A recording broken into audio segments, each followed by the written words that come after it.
another really good Universal horror movie. This one's Bride of Frankenstein, too. How the hell am I supposed to make fun of this? I mean, that does make it so the video will be shorter. I can put less work into it, so... yeah, screw it. It'll be fine.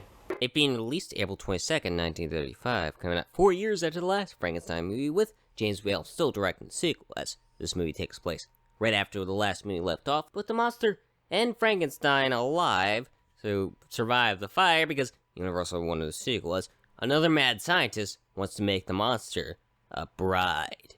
This movie's name really did confuse people, which is understandable, because they called it Bride of Frankenstein. That'd mean the bride would be bride of the doctor, not the monster. Which, yeah, that makes sense why it confused people. And people already thought Frankenstein was a monster because of the posters of the first movie, and this just made the confusion even worse. But at least it doesn't make it so I can have something to make fun of. So, let's get into Bride of Frankenstein. Alright, so the movie begins with credits, of course, as we see Mary Shelley telling the story of Frankenstein, and then also telling the story of Bride of Frankenstein. And oddly enough, it's the same actress who plays the bride. I guess Shelley wanted to add herself into the story. As we go to where the last movie left off, with the burning of the windmill, with all of them being glad they took down the monster, but since this is a sequel, the monster's still alive. Give me your hand, Hans.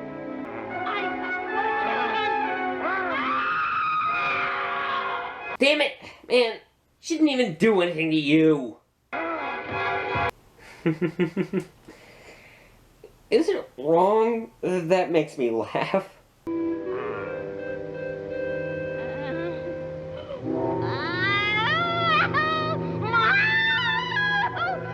Damn, I think she looks more crazy than Frankenstein did in the original.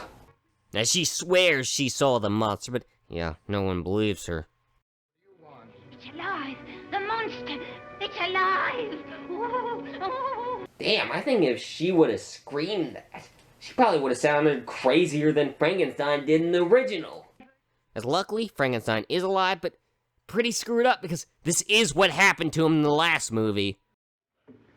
Whoa! Look! Milady! He's alive! Ah, damn it! Well, I guess I was right. She does sound more crazy. But I think my ears are bleeding again. As Henry's healing up and is happy again, but he can't forget about the monster, but he still does want to know the secret of life.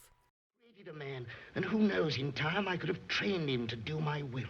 Yeah, well, maybe he had a better assistant, and maybe if you were in a Hammer film, but that's only a slightly higher chance of success. And normally be temporary. As later, Dr. Torres is at the door late at night, wanting to see Henry that night, as she doesn't know the name, but might as well let him in, as Henry talks to him about how he knows him. He used to be Doctor of Philosophy at the university. But was booted out. Booted, my dear Baron, is the word.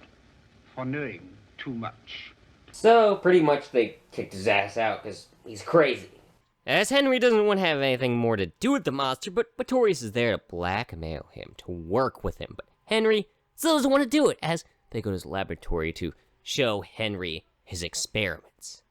And he made small people, which is kind of relevant to the plot, I guess. I mean, this experiment does help them make the bride, but, yeah, it's not completely necessary to have the scene in, but the effects do still look pretty good, at least.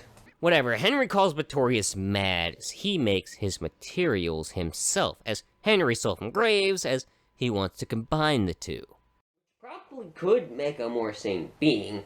Of course, since it's a brand new brain, the brain probably won't have any memories or anything inside of it or any knowledge, so it'll probably be very confused when it comes to life.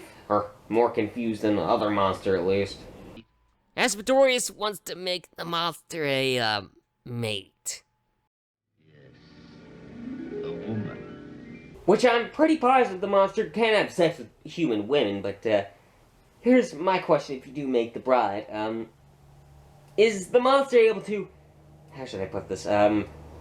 Is he shooting blanks? Is my question, since, would make sense if you give the bride eggs so that they could see if they could have kids. I mean, that would be a pretty good experiment, but it wouldn't work if Frankenstein, shooting blanks, and if the bride doesn't have eggs. So you gotta make sure they're both able to have kids for this experiment to work, but either way, if they can't, the monster will at least have fun. As we see the monster who looks at his reflection, doesn't exactly like looking at himself. Ooh, which gives me the chance to talk about Jack Pierce's amazing job with the monster makeup again, which I think he does an even better job with. With this time, the monster having more burn scars, and he looks so much cooler in this movie, and I think it looks really good. As there's a girl near him who screams and falls into the water.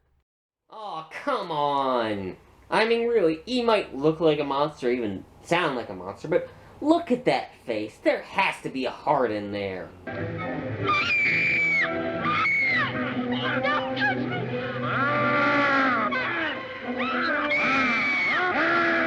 I mean, he does kind of sound pissed off there, but I mean, I think he's just trying to, get her to shut up. As the screams gets people's attention so they can shoot the monster. Why did you shoot him in the arm? You could have gotten a headshot and really fucked up the monster. I mean, he was staying still. And because of that, the monster is able to get away for at least a little while, as all the villagers attack the monster later and are able to capture him and put him in chains. Yeah, won't be able to hold him. The monster's really freaking strong.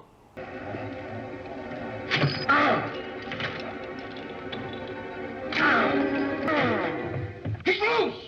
See? Damn it.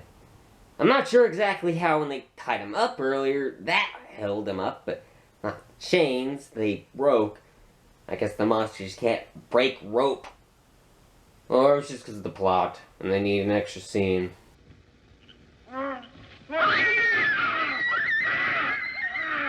Okay, I can mostly understand the monster, and I think he just really wants some food. Oh great, now the meat burned! Now no one can eat it. Whatever, we go to an old man playing the violin, and the monster really is calmed down by the sounds it makes. But since the old man is blind, he isn't afraid, and he's actually really nice. Yeah, that may be the one benefit being blind. You can't judge people on what they look like. Now, even if you aren't blind, you really shouldn't judge people on what they look like. As the old man goes and gives Frankenstein some food. As the monster learns a few words, and he also smokes, and learns smoking good.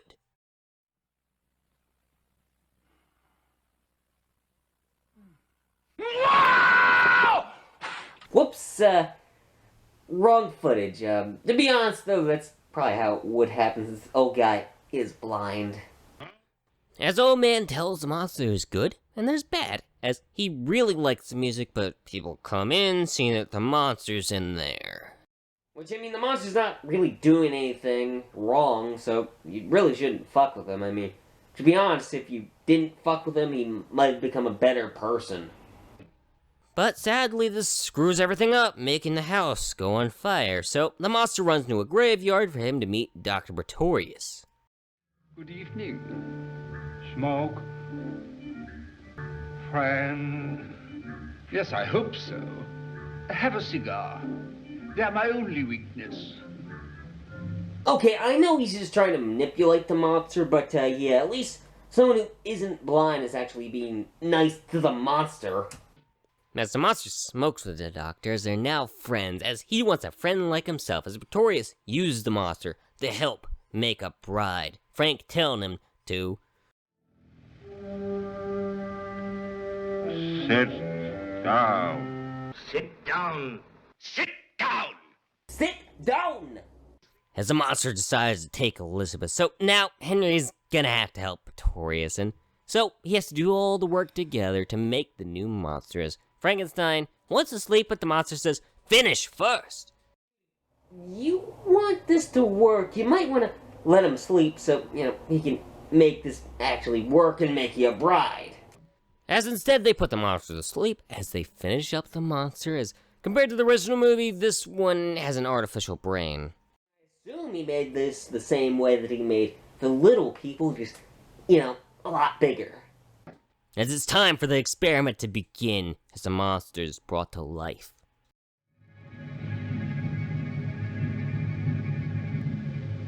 The Bride of Frankenstein. But wait, Frankenstein is the doctor, not the monster. Yeah, I can definitely understand why people are confused about the name of Frankenstein. As the monster gets to meet his bride, but she doesn't exactly like him.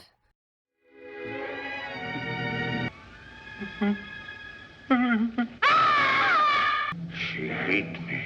Hey, don't worry, man. I mean, she did just come to life. She looks really damn confused right now, so just give her some time and I think she'll grow to like you. Oh, and I might as well mention this now. There's only 3 minutes left of the movie and the ride just recently came to life. So, I mean, this doesn't bother me, but yeah, the movie is called Bride of Frankenstein. Look out! The lever! Get away from that lever! You'll blow us all to atoms! Hey, don't worry, man. I think people will grow to like you eventually. I mean, as long as you learn how to speak well and don't accidentally kill people, it should be fine. We belong dead.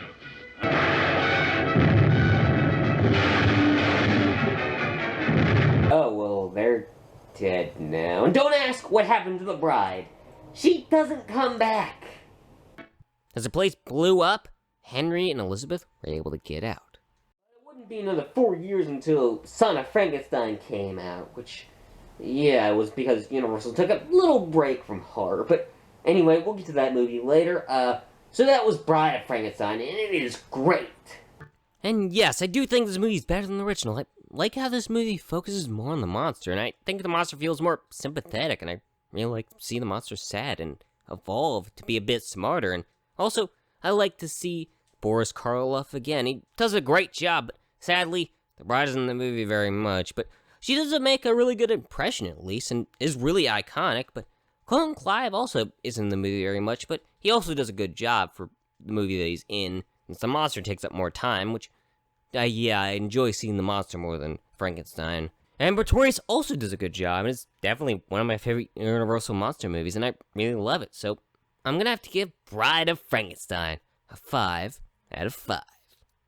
Okay, so next Universal horror movie I gotta review is Werewolf in London, which, yeah, maybe a little bit easy to make fun of, maybe, but the movie might be so unmemorable that it might be a little bit more difficult to make fun of compared to the good movies. Damn it!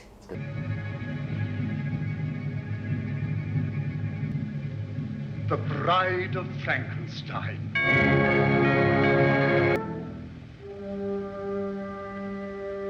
Sit down. Sit down. Sit down. Sit down!